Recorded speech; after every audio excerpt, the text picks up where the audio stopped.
So in this lecture we talk about Schur's lemma and its multiple corollaries. So first start with the notation. So this is home between V and W we are going to write for G linear maps. So this phi, it's the G linear map from V to W. So we have talked about these G linear maps before. Essentially anytime you think of a representation you have to think of the square.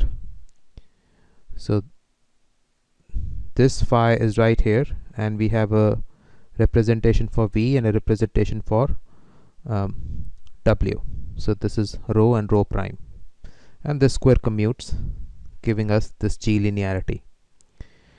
So now let V and W be irreducible representations of G. So V and W are some vector spaces, so they are over say complex numbers, or you can actually take any algebraically closed field K. So then there are three things which happen in Schur's lemma. So first is the elements of this set, these are either isomorphisms or zero. So all or nothing. So you have either isomorphisms or they are zero.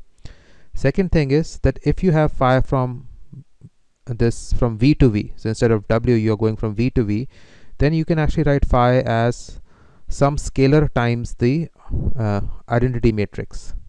So that is lambda is an element of complex numbers. So this scalar is complex numbers or K, whatever you're taking. So we are fixing complex here. So this is nothing but identity on the vector space B. And the third thing is that the dimension of this from V to W, this space, is either 1 or 0. So let us now prove these three results. So we start with the first one. So first thing we have to notice or recall, because we have proven this in a previous lecture, that kernel of phi and image of phi are subrepresentations. So kernel of phi is a subrepresentation of V and image of phi is a subrepresentation of W. So now we are proving the first one. So suppose phi is non-zero, then we have to show that it is an isomorphism. So if phi is non-zero, then image of phi is a non-zero subrepresentation of W. But W is irreducible and therefore image of phi has to be equal to W. So you have onto or surjectiveness here. And then we will show injectiveness, which would prove isomorphism. So now to prove injectiveness, notice that kernel of phi is also a subrepresentation, as we have said here, and V is irreducible. So it has to be the case that kernel of phi is 0. So kernel of phi cannot be in all of V because we are saying the map is non-zero. So map is non-zero. So kernel of phi is 0, so therefore you have injectivity. So since you have both injective and surjective, you have isomorphism. So one is done. So now let us come to second part. So you have picked up phi, which is a map from V to V. So instead of phi, consider this map var phi from V to V, where var phi is nothing but phi minus scalar times this identity matrix. Now this looks very familiar. This looks like our eigenvalues and eigenvectors. So since this is algebraically closed, you can always find lambda an eigenvalue. So since you have an eigenvalue, you will have a correspondingly eigenvector. And this eigenvector will now lie in the kernel. So kernel is non-zero. Now if kernel is non-zero, it has to be the case that the entire thing will get mapped to 0. So the map has to be 0 because kernel of phi is again a subrepresentation of V.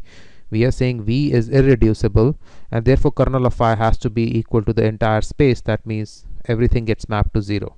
So if everything maps to 0, so phi is equal to lambda times this identity matrix. That's what we wanted to show.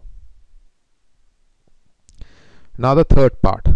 So to show this dimension, what we are going to do is you pick up two elements in our set here from V to W, and then we will say that these two elements can be linked together via a relation like this, where lambda is in complex numbers. So this is what is giving us dimension over complex numbers is 1, because you pick up any two homomorphisms or morphisms from V to W you can just link them up via a complex number. So this is what is giving us a dimension. So this is what we want to prove.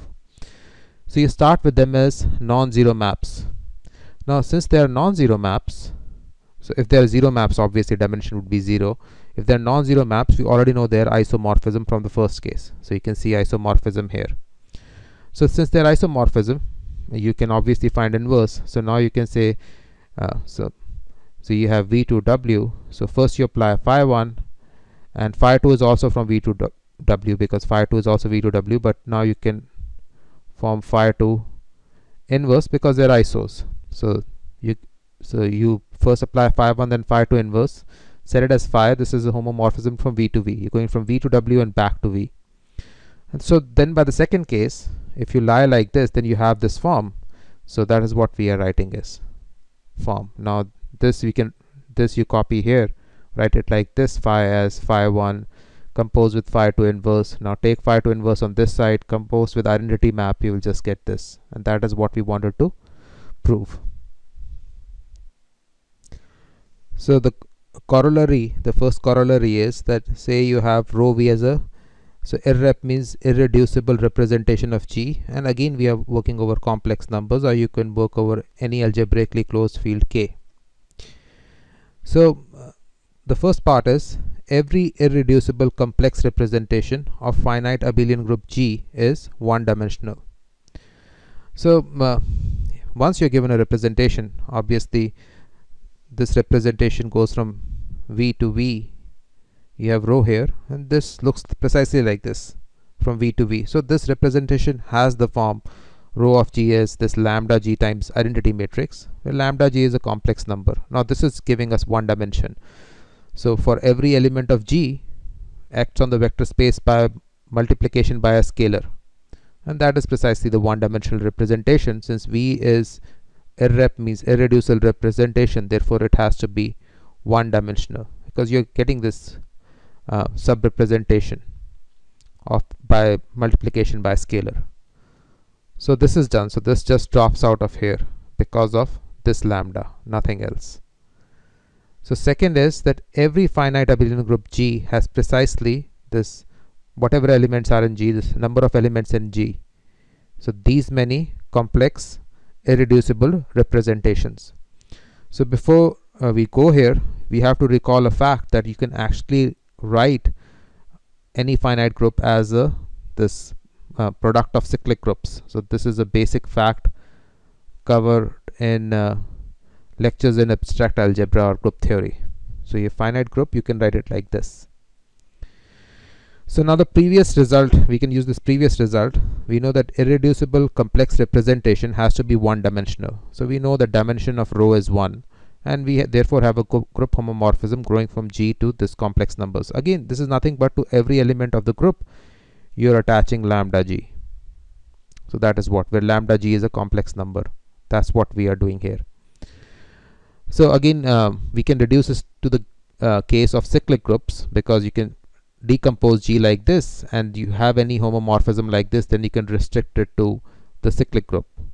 So you can restrict it to every cyclic group. So rather than studying the entire G, we just need to study one of the cyclic groups. So you look at the case of a cyclic group, and this example I have already given in the very first lecture, that how do you convert the cyclic group into representation, and that's what we are repeating it here again. So you have rho of 1 is just 1, but this is cyclic group, so x to the n is also 1. So by 1 here we mean this E identity element, and this will be rho x n. So it must be the case that rho x is just zeta, where zeta is the nth root of unity, because rho x is n. So you have for every group element, so for x to the I, you attach zeta to the I, and this is zeta to the I is essentially the multiplication. So you have as many elements are there, that many representations are there, because for every element xi, x to the I, you have zeta to the I. Here you have x to the 0, so you have zeta to the 0, which is just 1. So you get, because we are taking a cyclic group here, so you will have exactly order of cyclic groups, so n complex irreducible representations, which are just multiplication by zeta to the I. So our final corollary for this lecture is this. So say V is a representation of G, and then you can decompose this V into some irreducible representations. So where each VI is irreducible representation. So now say W is an irreducible representation of G, then the number of these VI isomorphic to W. So how many of these VI are isomorphic to W? So that number of VI isomorphic to W is precisely equal to the dimension over complex numbers over for this group. So this dimension comes from here. So we will see the proof is very simple. We just have to recall two facts from linear algebra. So home of this V1 plus V2, this splits like this, and home this splits like this. So now you have V like this. So we are going to write this dimension like this. W instead of V, you first take R minus 1 elements and this. So this is nothing but this thing carried right here. So now you split it up using this formula here, dimension, and you know the dimension is either 0 or 1. So if you have an isomorphism, you will have 1, otherwise it is 0. So you just so if it is an iso, if they're isomorphic, you will just keep adding 1. So if it is iso, you keep adding 1, and this just keeps on going inductively. If it is not isomorphic, you get 0. So how many are isomorphic to W is precisely the dimension, again because dimension is 1 for isomorphic and 0 otherwise. That is pretty much it.